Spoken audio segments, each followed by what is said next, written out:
તો નમસ્કાર મિત્રો, કેમ છો યાર? ફરી એક નવા વિડીયોમાં તમારું હાર્દિક સ્વાગત છે. તો મિત્રો, અત્યારે સૌથી પહેલા વાત કરવામાં આવે તો સુરતમાં એક એવી ઘટના બની છે જેને જોઈને ભાઈ આપણે કાયદેસર રીતે ધ્રુજી જવાના છીએ. એની પહેલા તમને કહી દઉં ભાઈઓ, આપણે આપણા દાદી પાસેથી, મમ્મી પાસેથી અથવા ગમે ત્યાંથી આપણે એક વાત જરૂર સાંભળી છે. એક માતા પિતા હતા, તેના દીકરાને તેને વિદેશ મોકલ્યો હતો ભણવા માટે અને ત્યાં ડોક્ટર બન્યો હતો. અને ડોક્ટર બનીને મા બાપ સાથે સંબંધ તોડી દીધા હતા.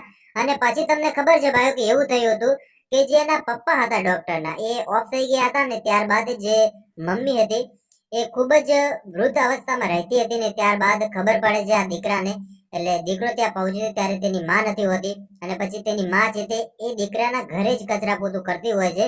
અને એ જોઈને એ દીકરો પણ રડી પડે છે અને કહે છે કે હા, ખરેખર આ કળિયુગમાં માતા પિતા તો હોવા ખૂબ જ જરૂરી છે.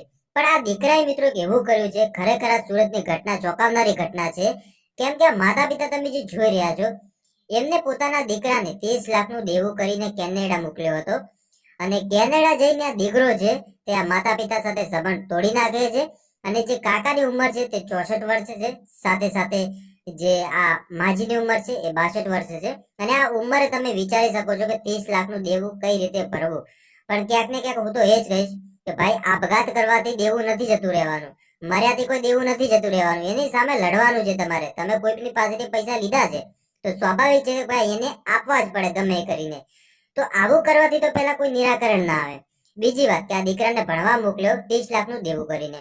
હવે જયારે 30 લાખનું દેવું કર્યું ત્યારે આ માતા પિતા સાથે સંબંધ તોડી નાખ્યા આ દીકરાએ. અને સંબંધ તોડી નાખતા આ માતા પિતા લાચાર થઈ ગયા.